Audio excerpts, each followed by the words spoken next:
Welcome you all, and thank you all for coming out to tonight's event and for participating this week in Adam Smith Week, which is sponsored by the Center for Public Choice and Market Process.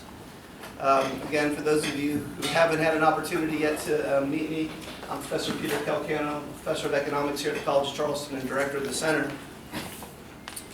On your way in, you should have been handed an attendance card and a survey.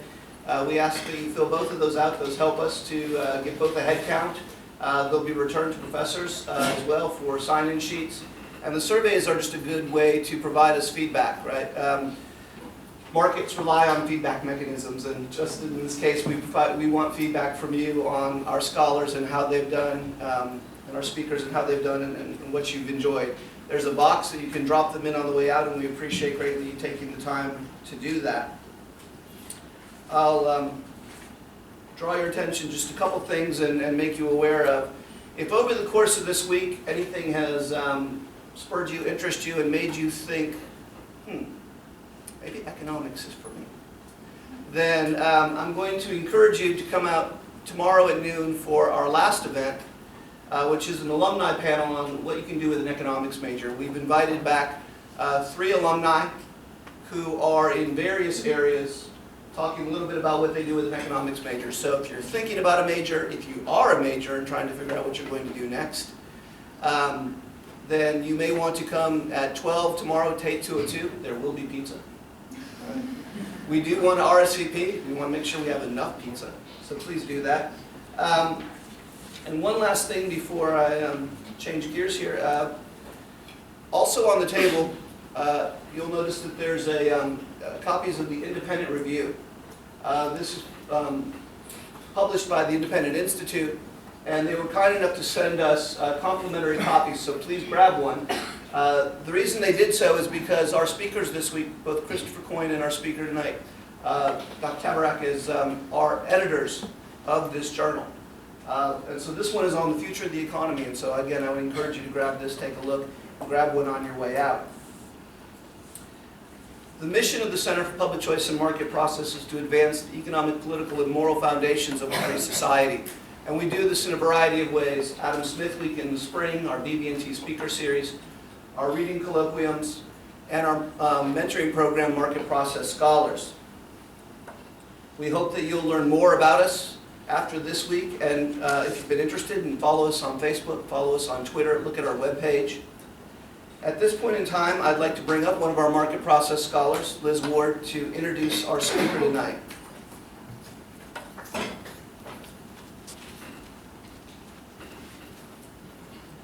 Hello, everyone.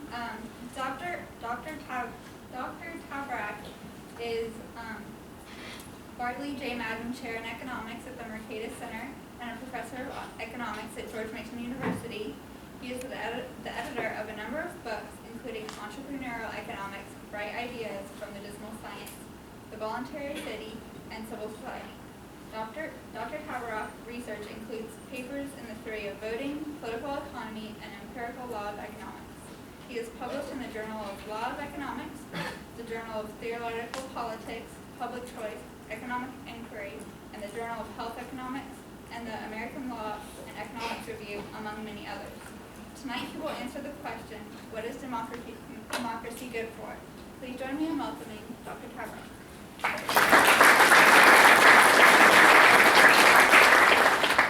Great, well thank you very much. Great to be here. So the title of the talk is, what is democracy good for?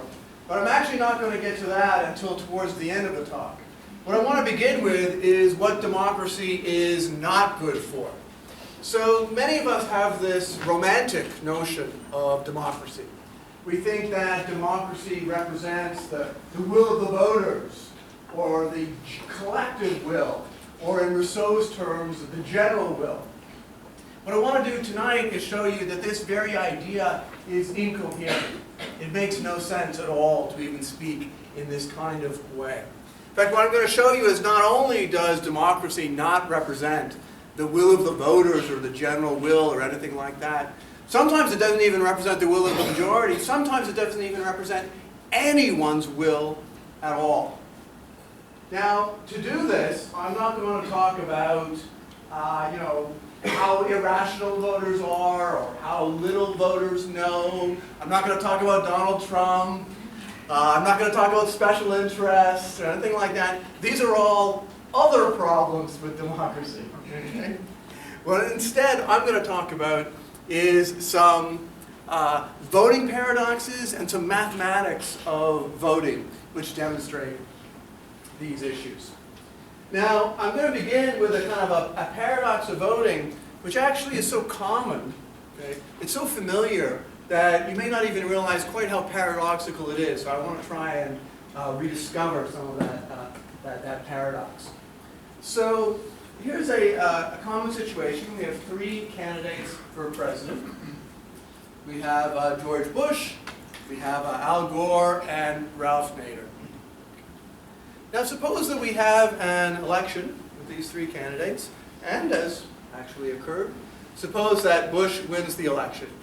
And in fact, Bush comes in first, Gore comes in second, Nader comes in third. So we have Bush, Gore. Bush is preferred to Gore, and Gore is preferred to Nader, and so forth. Okay, fine, nothing terribly paradoxical about that. But now let's imagine that Nader was not in the election. Well, then it's quite plausible that instead of Bush winning the election, Gore might have won the election. But that's kind of odd when you think about it, because what does our preference of Bush versus Gore have to do with Nader? Nader is an irrelevant alternative. Either Bush is more preferred to Gore, or Gore is more preferred to Bush. Why should the collective preference change between Bush and Gore just because Nader is in the election or not? I mean, it could be the case that Nader would win the election. That's one thing. That's not paradoxical at all. But to have the choice of Bush v. Gore switch simply because Nader is in the election or not, that's very strange. Because Nader is what we call an irrelevant alternative. And yet, under common voting systems, the outcome depends upon irrelevant alternatives, or can depend upon irrelevant alternatives. So this is sometimes called the failure of independence of irrelevant alternatives. By the way, as a little bit of an aside, which I'll talk about briefly, notice also that Gore not only likely would have beat Bush in a head-to-head battle, but Gore would likely also have beaten Nader in a head-to-head battle. So Gore would have beat any of the other candidates in a pairwise election. So there's a name for this. This is sometimes called being a Condorcet winner, after the Marquis de Condorcet, who first came up with this concept. And what we just see here is that a candidate who beats every other candidate in a pairwise election can still lose, which is also kind of interesting. Okay, let's go back to this paradox and just kind of emphasize how sort of odd it is. So let's imagine that we have a consumer. And the consumer has three choices for ice cream. We have chocolate, vanilla, and strawberry. And suppose that given these three choices, the consumer says, my favorite is chocolate. Now imagine that just before the consumer gets to the head of the line, okay, the clerk puts up a sign which says, sorry, we're all out of strawberry today. It'd be really odd, right, if the consumer now said, seeing that you're out of strawberry, I prefer vanilla. And yet that's exactly what our voters did. If a consumer behaved in this way, you'd say that's bizarre, right? It's very strange. And yet voters behave in this way all the time. So failure of independence of a relevant alternative. That's one kind of paradox. By the way, I pointed out that Gore might have been a Condorcet winner, and that Condorcet winners don't necessarily win. Right? Even candidates who beat every other candidate don't necessarily win. It also turns out that under common voting systems, Condorcet losers, candidates who would lose against every other candidate, they can actually win elections. And a very plausible example of this is in the 1998 election in Minnesota for governor, in which Jesse the Body Ventura won the election. There were three candidates in that election. There was Ventura, there was Coleman, and Humphrey. And sort of a plausible reconstruction of preferences suggests that, most of the Coleman voters, let's see, do I have a, oh, I didn't want to do that. Okay. Most of the, this one maybe? No. Okay. Most of the Coleman voters, okay, these guys, the guys who had Coleman first, they probably had Humphrey second. And most of the Humphrey voters who had Humphrey first, they had Coleman second. Now in the actual election outcome, we only counted first place votes. So Coleman got 35% of the vote, Humphrey got 28%, and Ventura got 37%. So Ventura won the election. But now imagine that Coleman had not been in the election. Well then all these guys, if Coleman is out, they would have gone to their second choice and would have voted for Humphrey. And Humphrey would then have trounced Ventura, 63% to 37%. Or imagine that Humphrey had not been in the election. Okay? Then these guys would have gone to Coleman, and again Coleman would have trounced Ventura at 63% to 37%. So a Condorcet loser can actually win, and Jesse Ventura was a Condorcet loser, but I'd never say that to his face. Here's another strange consumer. You may have talked about this in some of your classes. Let's imagine that we have a consumer who prefers apples to bananas. Okay, no problems. Let's also suppose the consumer tells you they prefer bananas to coconuts. Well, if apples are better than bananas, and bananas are better than coconuts, then we'd certainly expect that apples would be better than coconuts. This is transitivity of preferences. If instead this consumer said, no, I like coconuts more than apples, you'd say that's kind of bizarre. That's strange. In fact, a consumer who had this kind of preferences, intransitive preferences, this violates standard economic notions of rationality. So in economics, we would say this kind of consumer is irrational. Transitivity of preferences is a standard for what we consider to be a rational consumer.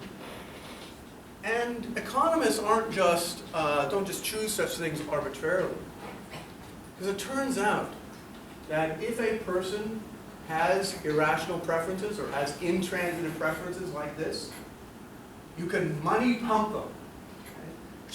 Which means you can take them for all their money. And let me show you how that would work. So suppose that the consumer has got an apple.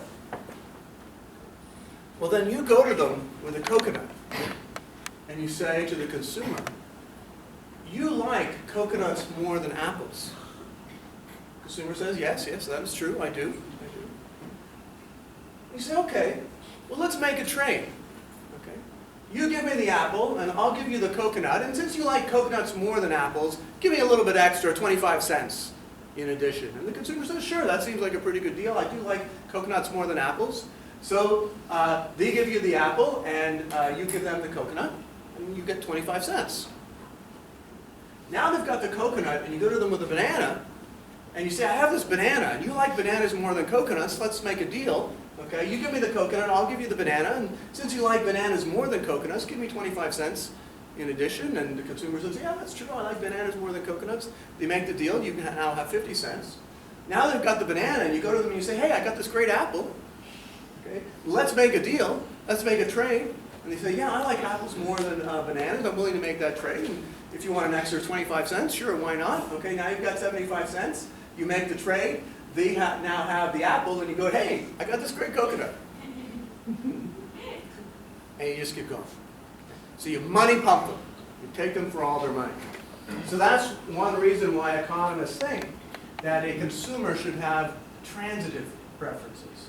Because if they had intransitive preferences, that would imply they would quickly lose all their money. They could be taken advantage of in this kind of way.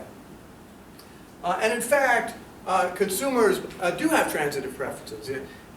Intransitive preferences, what we say irrational, what economists would call irrational.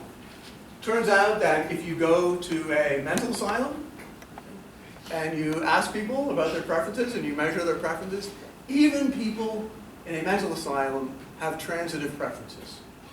And so even people in a mental asylum, they may have strange preferences, but their preference ordering still obeys transitivity. So from an economic point of view, crazy people are perfectly rational. They just have strange preferences, but otherwise their preferences follow the logic of economic theory in being transitive and rational. Just keep that in mind, that even crazy people have transitive preferences. Okay, so that would be a strange consumer. But now let's think about a group. Suppose we have now 3 voters, and voter 1, 2, and 3, and suppose they're voting over fruit. Voter 1, their highest rank, their top choice is apples. Bananas are second, coconuts are third. And notice that voter 1 has perfectly rational preferences. So apples are preferred to bananas, bananas are preferred to coconuts, and apples, because they're higher, are preferred to coconuts as well. So voter 1's preferences, perfectly rational, perfectly transitive. Same thing with voter 2, different preferences, but also transitive. Voter 3, again, different preferences, perfectly transitive. So each of the consumers in our voting example are rational. Well, what about the group? So suppose we have a vote, apples versus bananas. Well, we can see voter 1 votes for what? Apples versus bananas, voter 1 votes? Apples, okay. Voter 2? Bananas. Voter 3? Apples. So apples wins, 2 to 1. So apples are preferred to bananas, according to the group. Suppose we now have bananas versus coconuts. Okay. We'll go through it, but it turns out bananas are preferred to coconuts.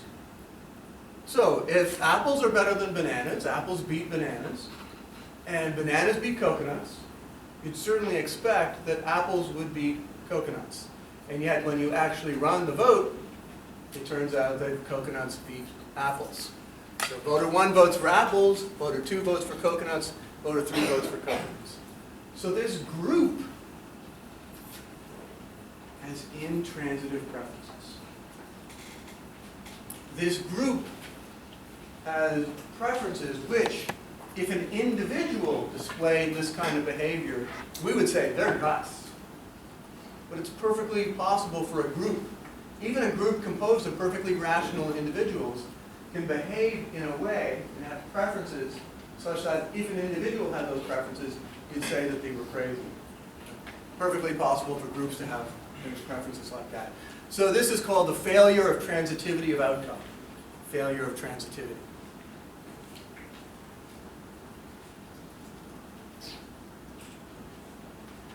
We can even make the failure of transitivity kind of much worse. We can push it out and make it much worse in the following way. So here we're going to have a perfectly democratic voting procedure. We're going to have these 3 voters, L, M, and R, and we have these candidates for the nomination.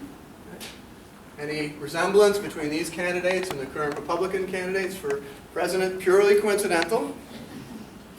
But we've got these candidates for president, and we're going to have a vote. We're going to vote according to an agenda, and we're going to see who wins. So suppose, for example, we look at happy versus dopey. Okay, happy versus dopey. So voter L votes for happy. M? Dopey. R? Dopey, correct. So dopey wins. Okay, fine. Now, just to repeat that, happy versus dopey, dopey wins. I'm not going to go through all of these, but now we have grumpy versus dopey. Turns out that grumpy wins. We have sneezy versus grumpy. Sneezy wins. Sleepy versus sneezy. Sleepy wins. Bashful versus sleepy. Bashful wins. Doc versus bashful. Doc is the winner. Okay? So after this democratic voting procedure in which we follow an agenda, the ultimate winner is Doc. Now here's what's really strange. Every single voter prefers another potential candidate to Doc. Every single voter, for example, prefers Happy to Doc. Voter L prefers Happy to Doc. M prefers Happy to Doc. R prefers Happy to Doc. By unanimity, everyone agrees Doc is not the best choice. Everyone agrees there's another potential candidate who they voted on, who is actually better than the candidate they got. This is not like you could have had, Thomas Jefferson or George Washington. These are like real candidates. Okay, Happy was a potential candidate. And yet, through this purely democratic procedure, we have a winner which everyone regards as inferior to another one of the possible choices. When we talk about democracy in our political science classes, or our American Constitution classes, one of the key issues is majority versus minority. Right? And we know sometimes the minority doesn't get what they want. You have checks and balances, things like that. But you hardly ever hear that sometimes not only does the minority not get what they want, the majority doesn't get what it wants. Nobody here got what they wanted. We can expect that the minority sometimes doesn't get what they want. Here, a unanimous choice, there's another possible candidate which everyone regards as better than the one they actually chose. So this is called the failure of the unanimity condition. Because you'd expect that if there's a candidate whom everyone regards as better, that candidate at least not ought to lose, to the candidate chosen. But that is not true. So failure of unanimity condition. Not happening. Here's another paradox, closely related to the failure of the unanimity condition. It's called failure of positive association. This one's a little bit more involved, not terribly so, but just a little bit more involved. This paradox involves a runoff election. So sometimes when we're voting for mayor of San Francisco, the Russian presidency, prime minister or president of France, we have a runoff procedure. And typically the way that works is you have an initial election. If no candidate gets a majority of the vote, and typically you drop the candidate who got the least votes, and then you have a runoff among the remaining candidates. So our paradox is going to involve that kind of voting system. So suppose we have the following situation. We have 6 voters who rank A first, B second, C third. We've got 2 voters who rank the candidates C first, B second, A third, and so forth. Everybody see what I'm saying? So let's take this to a election, see what happens. People vote for their top ranked candidate. And on round 1, A gets 9 votes. So A gets these 6 guys who have A at the top, and these 3 guys who have A at the top. Okay? So A gets 9 votes, B gets 10, C gets 8. No candidate gets a majority. 27 voters in all, none get a majority. So we drop the candidate with the fewest votes, which in this case is C. So the C voters, when C is not in the election, the C voters will then vote for their next top candidate. So these 2 guys here will vote for B, for example. Okay, does that make sense? So we do that. No candidate gets a majority. We go to round 2. We drop C. Turns out that A gets 15 votes and B gets 12 votes. A wins the election. Okay. No paradox so far. That's fine. Now, let's go back in time. Just a step back in time. And suppose that A had given a really great speech, bashing candidate B.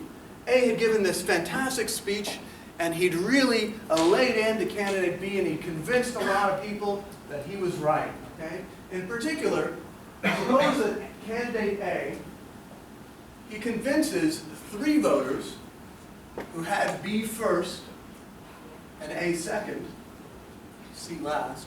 He convinces 3 voters who had B first, A second, C last, to put A first. Okay? So they thought that B was the best and A was second. Now those 3 voters think A is the best and B is second. And suppose that this speech had also convinced 2 voters who thought that A was the worst. You had C, B, A. They thought that A was at the bottom. Suppose that this great speech convinced these voters, again, to move A up. So now they think B is the worst and A is in the middle. Notice the only change here is A relative to B. So we haven't changed C's position at all. Every voter who thought C was the best continues to think that C is the best. Every voter who thinks that C is the worst continues to think that C is the worst. Haven't changed preferences over C at all. All that has happened is that A has moved up. A has moved up in voter preferences. People now think more of A.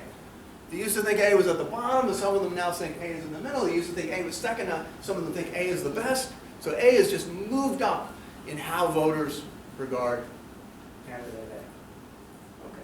Everybody with me? Make sense? Okay. So now let's, with these changes, we get a new set of preferences, okay, just with those 2 changes. And we go to round 1. A gets 12 votes, B gets 7, C gets 8. Not surprisingly, A gets a lot more votes this time, because A has moved up.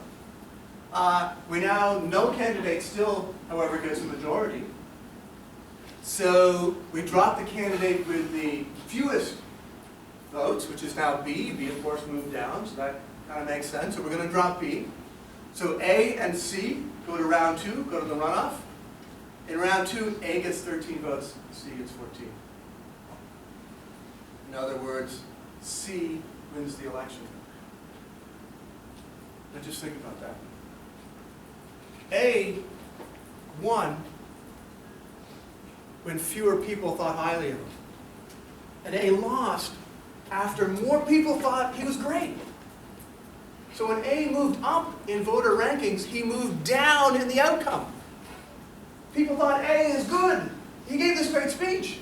And that caused A to lose.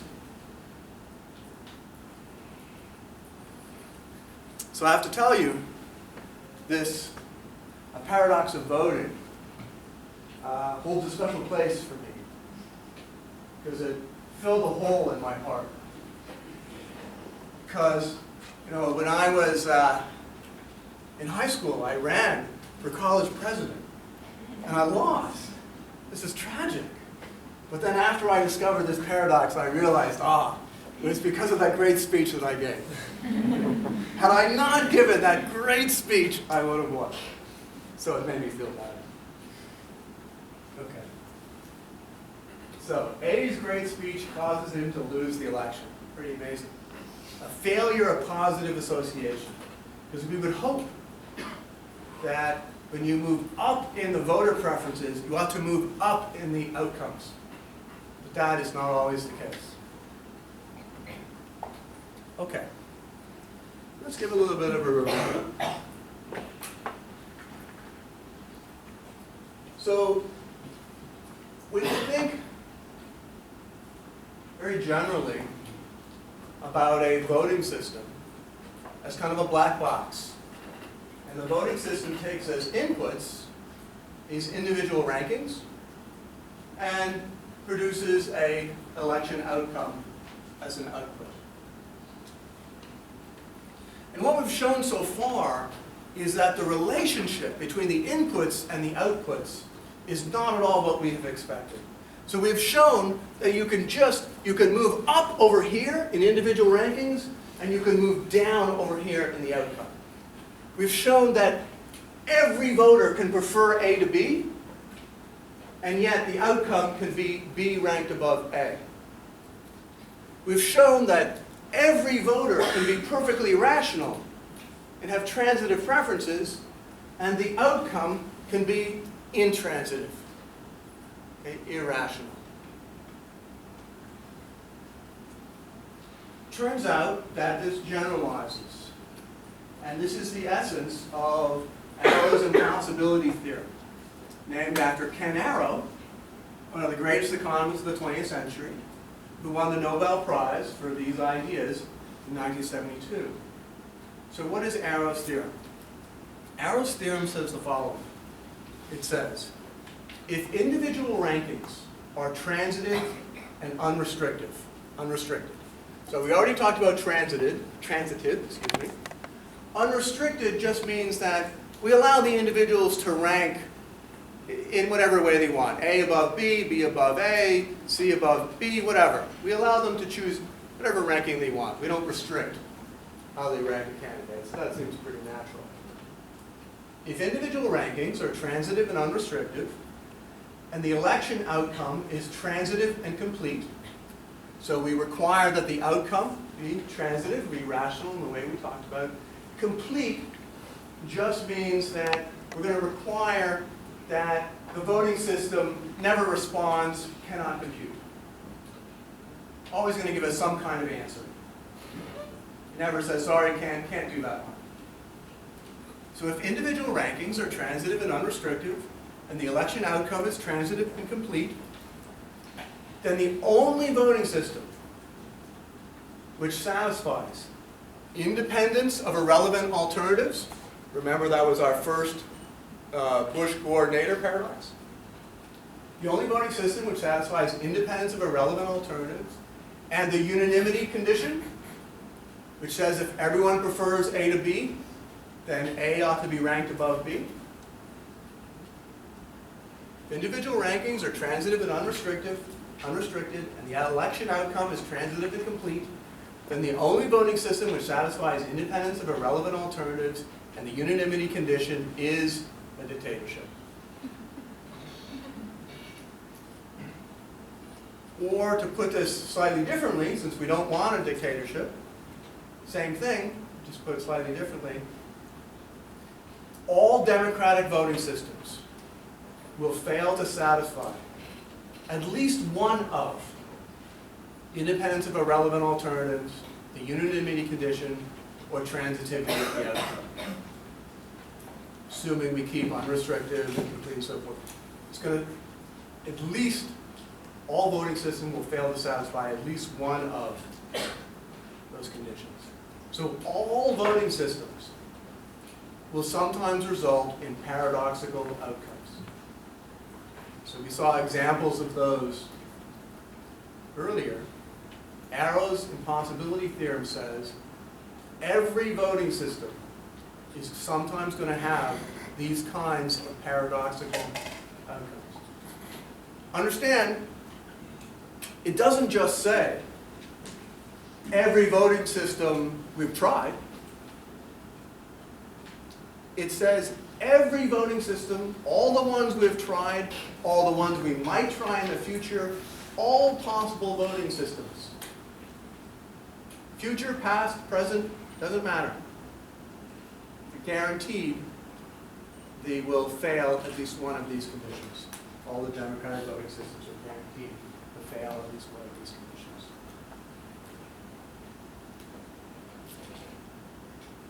In fact, Arrow's theorem is very general.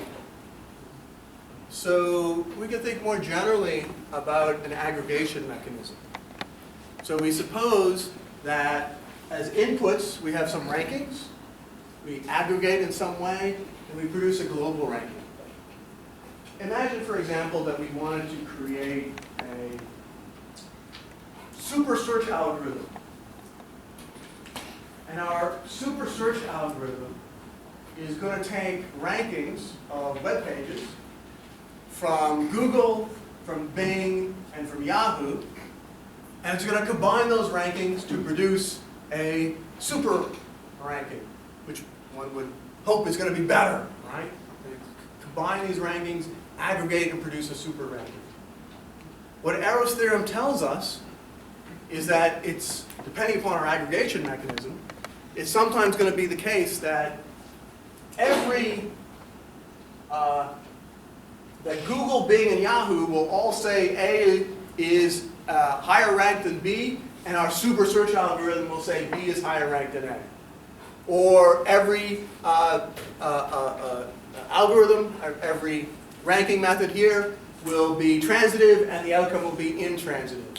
Or it'll depend upon the choice of A versus B, will depend upon C, okay, over here. So our super search algorithm falls under Arrow's theorem. Or imagine the following as another example. Computer scientists, by the way, are very interested in Arrow's theorem precisely for this reason. So they've created a whole host of impossibility results when you combine. See, Arrow's theorem applies anytime you're aggregating rankings, and which is something that computer scientists are interested in all the time. Right, so Netflix, okay, ranks movies, right? Has these algorithms for ranking movies. We try and combine them in different ways. Okay? Recommendation systems and things like that. All of these fall under Arrow's theorem.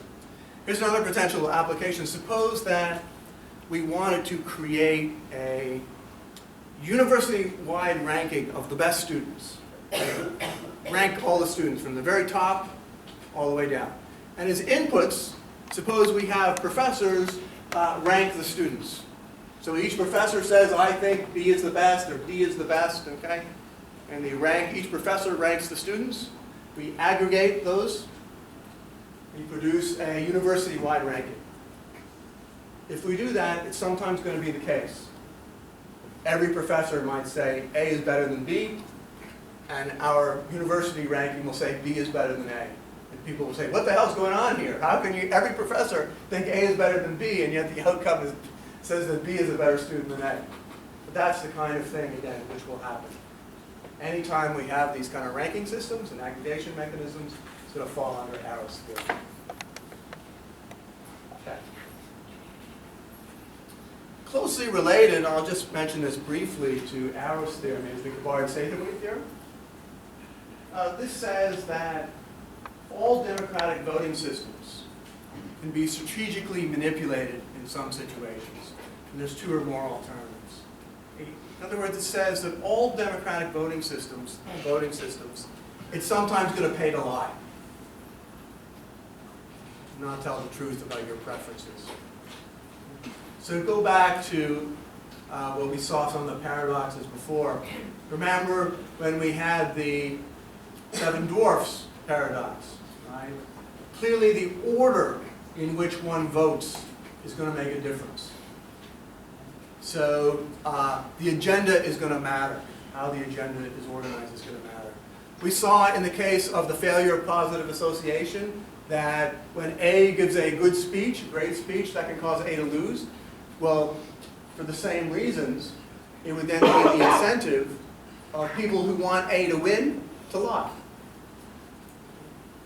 If independence of irrelevant alternatives fails, then lying about C, even if you think Nader is the best, you might not put Nader at the top, because that can change how Bush and Gore are ranked. So you might lie and say, no, Bush is my favorite, or Gore is my favorite. Okay. So far, I've talked about the relationship between the inputs and the outputs, holding the voting system constant. And we saw, as I said, that the relationship is not what we would expect. What I want to do now is focus more on the voting system and ask, what happens when we change the voting system? Clearly, the voting system is going to have some influence on the outcome. We might wonder, how much? We typically think that preferences is what matters. So what happens when we hold preferences constant, but change the voting system? What happens to the outcome? Okay. So let's begin with a very simple example. Suppose we have 39 voters who rank the candidates A is the best, C is second, B is last. 24 who rank them CBA, 37 who rank BCA. Perfectly reasonable preferences, nothing strange about that. And suppose that we have a plurality rule election, which means we just look at the first place votes. Then A wins, A gets 39 votes, B gets 37 votes, and C gets 24 votes. So A is preferred to B is preferred to C. Well, plurality rule is certainly not the only kind of voting system. There's lots of other kinds of voting systems, all of which are perfectly democratic, and they even have some advantages over plurality rule, as I'll discuss in a minute. So, for example, there's a voting system called the border count. The border count says we ought not just to look at the first place, how voters rank the first place candidates. We ought to look at how they rank the second place as well. There's some information there that we ought to use. So the border count says we're going to give 2 votes if a voter ranks a candidate first, that candidate is going to get 2 votes.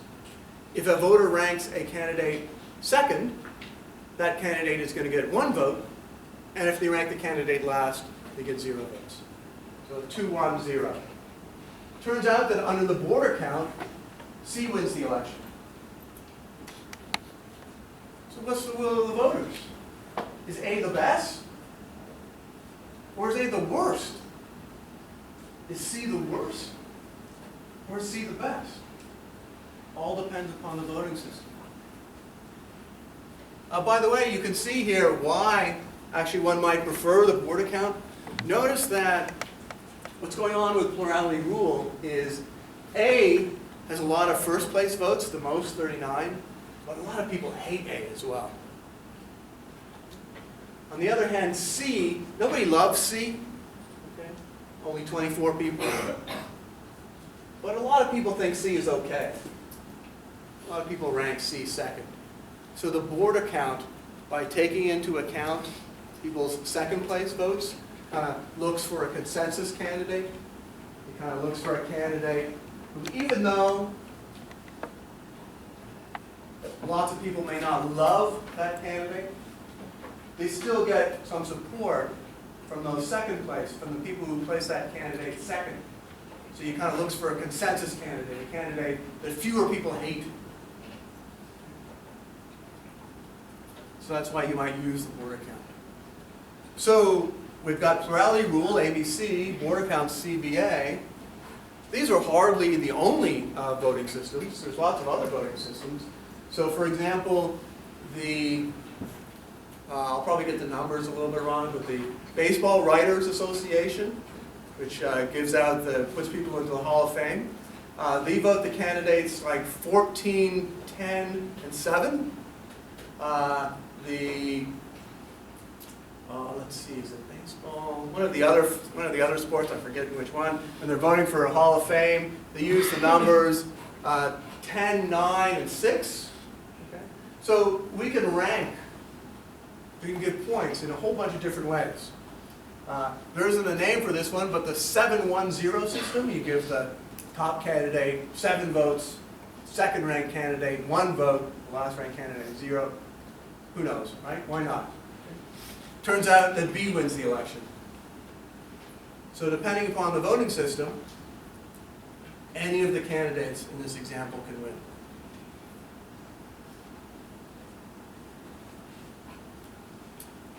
I want to generalize this a little bit. And to do so, I'm going to draw a little bit on some mathematics. So hopefully this will all be pretty clear, but bear with me if it's not. Just hold on if it's not. But let's just look at a little bit of the mathematics. And let's just follow along, see what we can do. So let's focus on the case where there's 3 candidates. Then we can write the plurality rule system as 1, 0, 0, okay, and the border count as 2, 1, 0. Right? So plurality rule, you give 1 vote to the top candidate, 0 to the second, 0 to the third, border count 2, 1, 0. Now it's pretty clear that 10, 0, 0 is exactly the same as 1, 0, 0. Right? You're going to get the same winners. Okay, it's exactly the same. A little bit more hard to see, but 5, 3, 1 is equivalent to the border count. So if you subtract 1 from each, that gives you 4, 2, 0. Then divide each by 2, that gives you 2, 1, 0. It's completely equivalent to the border count. So we want to find a way of generalizing this. And it turns out that any point score voting system can be converted into a standardized point score voting system where we write it as 1 minus S, S, 0. And S is any number between 0 and 1/2. In other words, all of the infinite number of point score voting systems correspond to an S between 0 and 1/2. When we have 3 candidates, all of the possible voting systems, possible ways of ranking these candidates, giving assigning points, depend upon this number, S between 0 and 1/2. So for example, this is the standardized system, 1 minus S, S, 0. Standardized plurality rule system, S is equal to what? 0, correct? Okay. Standardized border count, S is equal to? Is equal to 1. It's got to be a number between 0 and 1/2. Shout out some answers. Give me some answers. 1/2. So 1/2, that would be 1/2, 1/2, 0. Is that right?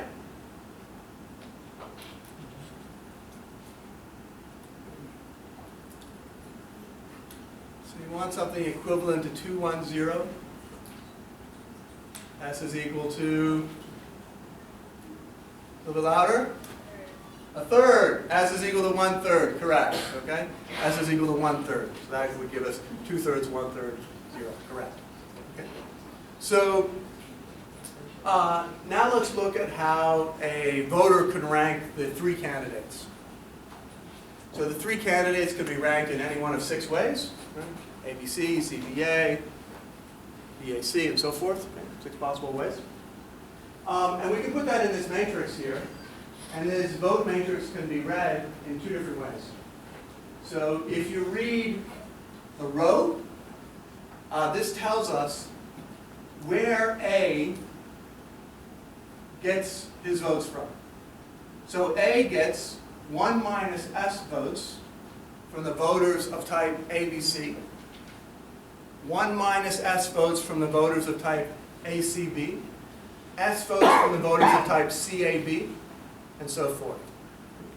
So reading across the row tells us where the candidates get their votes.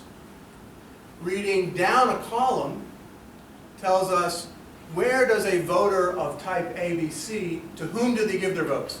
So a voter of type ABC gives 1 minus S votes to candidate A, S votes to candidate B, 0 votes to candidate C. A voter of type BAC gives S votes to candidate A, you're in the middle, 1 minus S to candidate B, because they're at the top, and 0 votes to candidate C. So, let's now write the number of voters of each type in a vector like this. So P1 is the number of voters of type ABC, P2 is the number of voters of type ACB, and so forth. And now, here's where you got to remember your matrix multiplication, right? So when you matrix multiply, you the row by column, right? Row by column, row by column. So when you multiply the top row by this column, okay, you're going to get A's tally. How many votes does A get? Next would come B's tally, and next would come C's tally. So let's go back to our simple election example, right? So we had 39 voters of the type ACB, and we have 0 voters of the type ABC, 39 of the type ACB, and so forth. So plurality rule, filling in those S's. You then take this matrix, multiply by this, and you find out A gets 39 votes, B gets 37, C gets 24, as I had said. If you do the border count, so you fill in the S of 1/3, you do the same multiplication, okay? And what you find here, I didn't give you the numbers before, but what you find now is C wins the election. They get 41 votes. B comes in second with 32, A comes in last with 26. So the relationship is reversed, as I had told you. All right. Let's now interpret these P's slightly differently. So instead of the number of voters of each type, let's just interpret them as the share of voters of each type. So now 39 voters is 39%. Adds up to 100.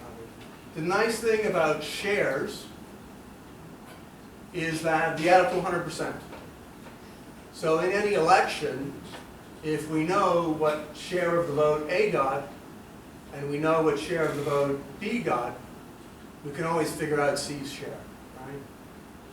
So if A got 80% and B got 5%, C got 15%, right? Okay. So really only 2 dimensions count, because we can always calculate the third. This means we can write these equations in 2 dimensions, okay? And it turns out when we do that, we can nicely put these 3 equations into this triangle. Let's just interpret this triangle. It looks a little bit imposing, but it's really not. So what this triangle tells us is everything that could possibly happen, all the potential outcomes which can happen. For example, if A gets 0% of the vote and B gets 0% of the vote, then C gets 100% of the vote, C wins. So this is the point where C gets 100% of the vote. This is the point where A gets 100% of the vote.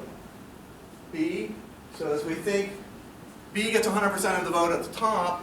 So as we move along this line, okay, A is getting less and less, B is getting more. What is this point? 50-50. A and B are getting 50-50. C is getting 0, correct? What about this point? Correct. This is an all-way tie? Right, exactly. So this triangle then splits all the outcomes which can happen. So anything in this region, A comes in first, B comes in second, C comes in last. Anything in region C, C comes in first, A comes in second, B comes in last. Now, with this example, okay, the one I showed you earlier with 39% of the vote of those guys, 24-37, we get the equation, we graph it out, this is what we get. The red is plurality rule. And remember, under plurality rule, A wins, B comes in second, C comes in third. As we increase S, we're moving down this line. So as we increase S, we move into the BAC region. Then we move into the BCA region. Then the CBA region. The green line is border count. And the blue point at the end is sometimes called anti-plurality rule. That's where you vote against your least favored candidate. So what this line shows is everything that can possibly happen as we vary the voting system. All of the infinite number of outcomes are shown by that line. And it shows that holding preferences constant, you can move across 4 different outcomes, 7 including the ties, okay? And all of these things can happen, right? As we showed plurality rule, okay, gets you here. Border count gets you here. 710 count, that gets you this region over here. All of the possible things which can happen. Now, expanding this, that's just 3 candidates. So if we have 3 candidates, there are 6 possible outcomes, and 4 of them can happen with just changing the voting system without changing preferences.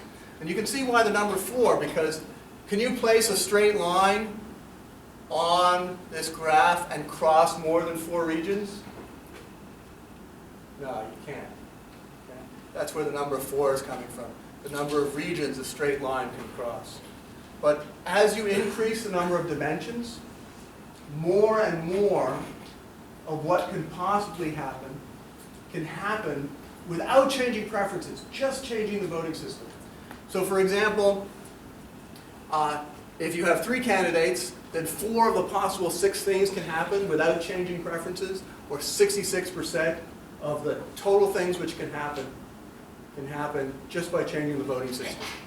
If you have 10 candidates, there are 3,628,800 possible rankings. Of those, 3,265,920 can happen just by changing the voting system, or 90%. In other words, what this means is if we have 10 candidates, A, B, C, D, E, F, G, J, something like that, okay? Just by changing the voting system, I can have it completely reversed. You know, J, I, H, okay, I could completely reverse it. I can have it spell out names, you know, words, okay? I can manipulate those A, B, C, Ds, and so forth, those outcomes, just by changing the voting system with a set of preferences such that I can get anything to happen. Now you might ask, okay, maybe there's like a really special set of preferences under which all these bizarre things can happen as you change the voting system. Turns out this is actually pretty general. Turns out that for even small electorates, like 50 or more people, and 3 candidates, a single set of preferences, a single profile, will get you 7 different rankings, 4 strict, including 3 ties, 6.7% of the time, 5 rankings, 18.6% of the time, 3 rankings, 41.3% of the time, and a single ranking, only 33% of the time. So most of the time, a single set of preferences will get you very different outcomes as you change the voting system. And as the number of candidates increases, the probability that all the voting systems agree on the outcome, that quickly goes to 0. Now this doesn't always happen. So I reconstructed some plausible preferences from the 1992 election, in which we had Bush, Perot, and Clinton. And in 1992, conservative commentators often said Clinton is a weak candidate because he didn't get a majority. He didn't get a mandate. He didn't get a majority. And then these conservatives were continually surprised when Clinton kept winning. He won re-election, they tried to impeach him, he wasn't impeached, and so forth. It turns out that many of the voters who had Bush first had Clinton second. And many of the Perot voters had Clinton second. So actually Clinton's strength was really quite strong.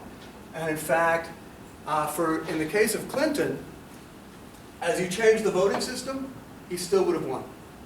So Clinton would have won under border count, under anti-plurality rule. Clinton would have won under any of the infinite number of potential voting systems, potential positional voting systems, I should say. There are other types of voting systems, however, non-positional. So I'll just mention one. Approval voting, kind of a new kind of style of voting system. A lot of people like it. Approval voting works this way. If you have 5 candidates, you get to say how many are above the bar. You get to say, I approve of 2 of the 5, or 3 of the 5. You get to say how many are above the bar. But that's all you get to say. Either these guys are above the bar or below. And it turns out that approval voting vastly increases what can happen. So under approval voting, anyone could have won. Anyone could have won in 1992. Okay, so let's summarize a little bit on voting.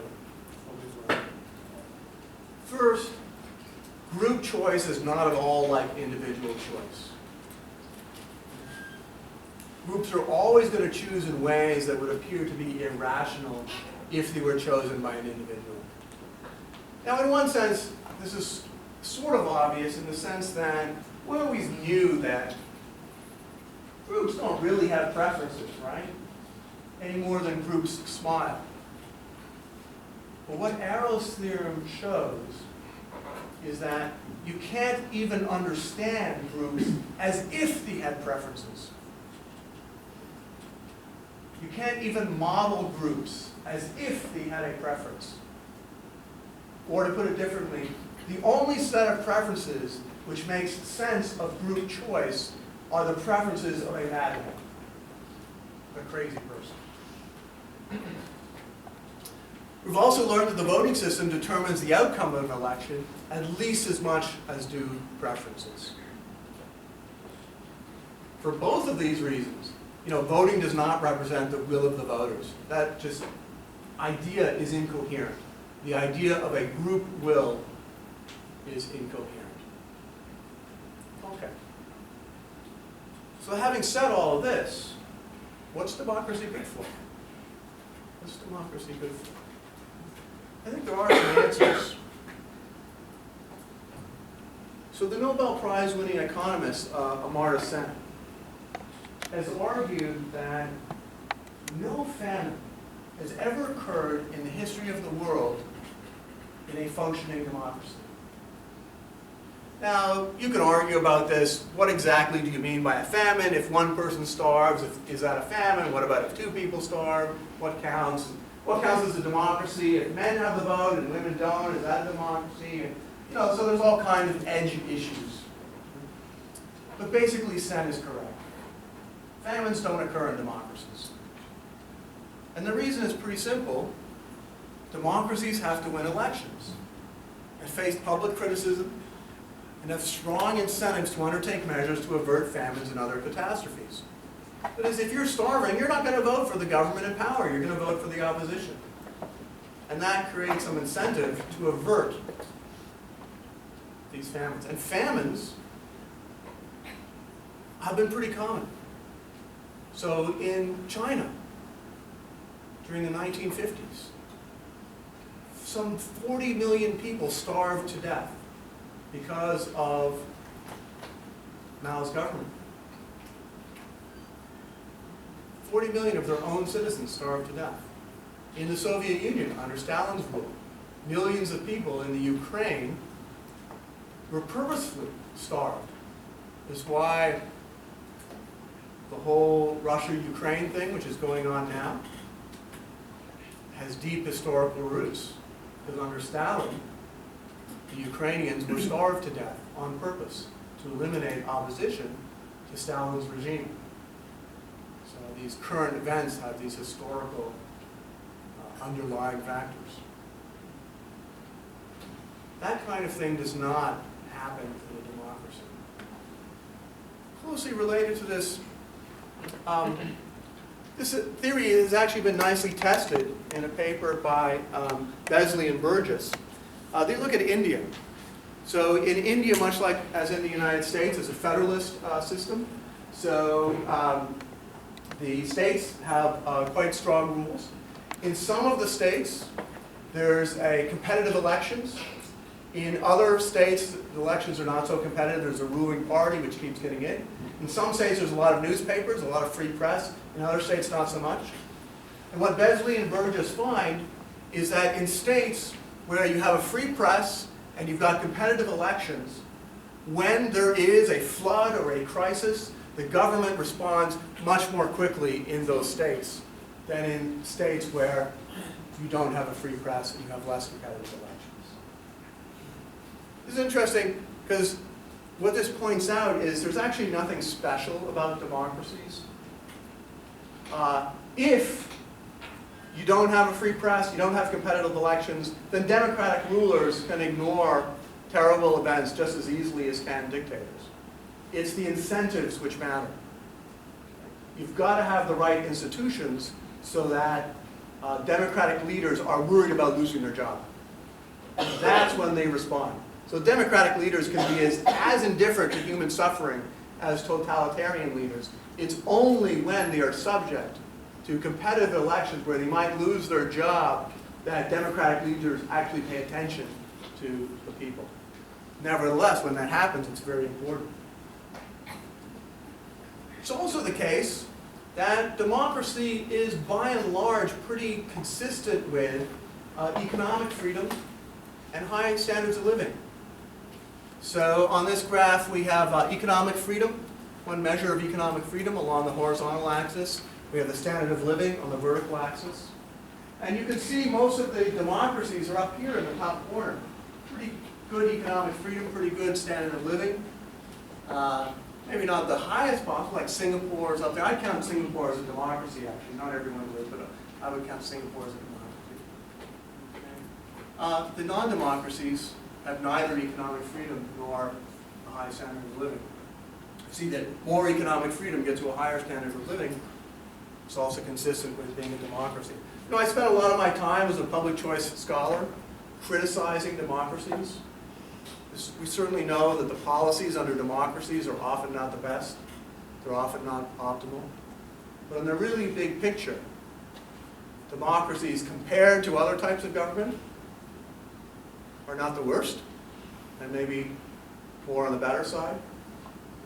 And this kind of makes sense because, you know, in a autocracy or an oligarchy, you can get rich. The people in power can get rich by stealing from the poor and giving to themselves.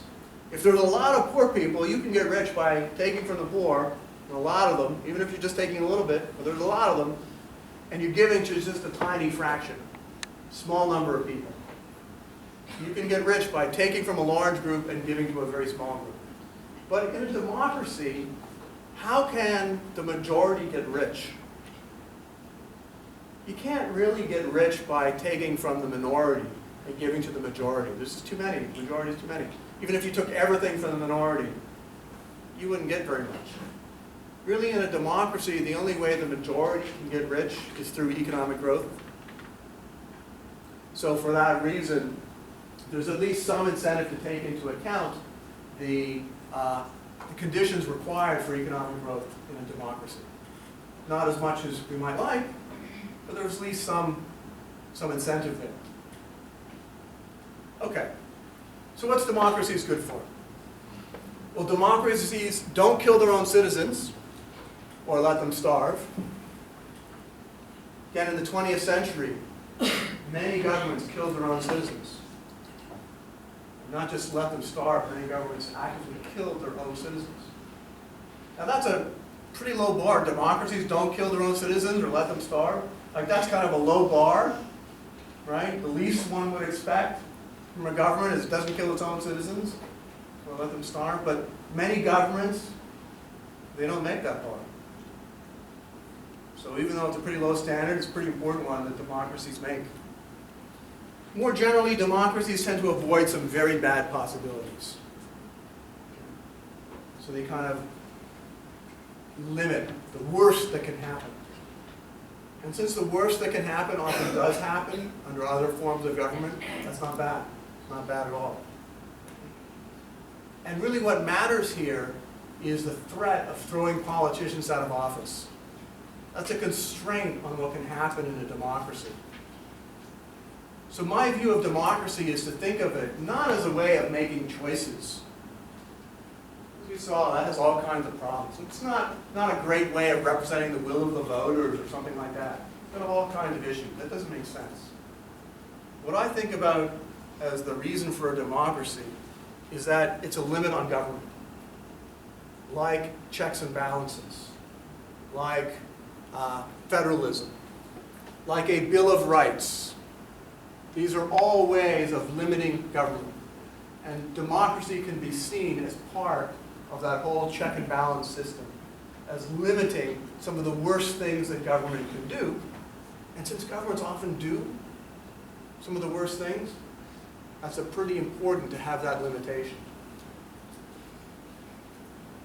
As I pointed out, dictatorships and oligarchies need only not abuse a minority. You can still get rich. And in democracy, the standard is higher. You've got to do something for a big group of people. Democracy, however, is not good at representing the will of the voters. And in general, we should not expect democracy to be a good way of making decisions. Democracy should be seen as a way of limiting or constraining government. That's not the defense of democracy or the theory of democracy that one often hears, and yet that is still a very important role for democracy. Thank you very much.